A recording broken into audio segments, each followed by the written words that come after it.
Professeur Sperl, bonjour. Votre exposé ce matin a abordé la prise en charge des malformations artério-veineuses en 2015. Quelles sont les données importantes à retenir? Bonjour tout d'abord. Effectivement, je suis venu ici au JNLF pour présenter notre expérience au traitement des malformations artério-veineuses.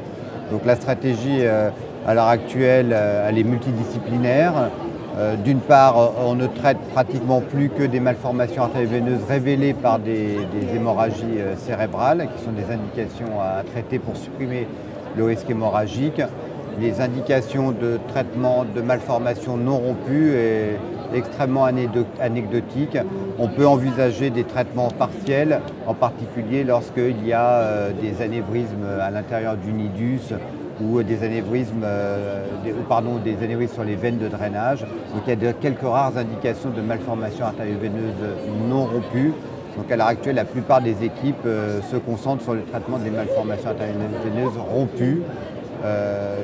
Cette prise en charge, elle a changé, ou est-ce que dans le passé on prenait plus en charge des malformations non rompues aussi? Oui, effectivement. Donc dans le passé, jusqu'à une période de 5 ans, dans notre équipe, on traitait des malformations artério-veineuses non rompues, en particulier lorsqu'il y avait des épisodes d'épilepsie rebelle, lorsqu'il y avait des céphalées trop importantes, ou lorsque la malformation était petite pour diminuer le risque hémorragique.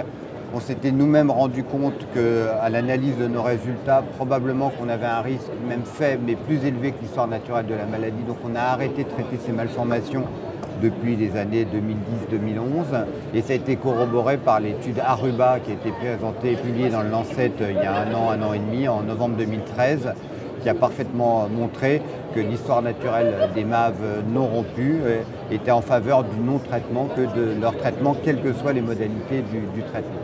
Alors c'est souvent une prise en charge en urgence alors? Alors effectivement, en fait c'est plutôt une prise en charge en semi-urgence, c'est-à-dire que lorsque il y a le traitement d'une malformation, lorsqu'une malformation se révèle par une hémorragie, l'urgence est à l'évacuation éventuelle de l'hématome en cas d'hypertension intracrânienne. Ensuite, on peut traiter en semi-urgence, c'est-à-dire dans les 24 heures qui suivent, un éventuel anévrisme sur le polygone de Willis ou un anévrisme intranidal responsable de l'épisode hémorragique. Mais en général, on ne traite jamais au moment de l'urgence parce que ça peut être au contraire délétère, parce qu'en fait l'hématome peut comprimer une partie du nidus et finalement on n'en voit qu'une partie et on pense avoir traité toute la malformation et en fait on ne va avoir traité qu'une partie. Donc on attend en général un mois la résorption de l'hématome pour engager le traitement de la malformation. Ça reste un travail multidisciplinaire avec le neurochirurgien. Est-ce que le radiothérapeute a aussi son rôle à jouer? Oui, en fait c'est une prise en charge multidisciplinaire, ça n'a pas beaucoup changé, donc ça repose sur 3 pieds, la radiochirurgie, la neurochirurgie et le traitement par voie endovasculaire.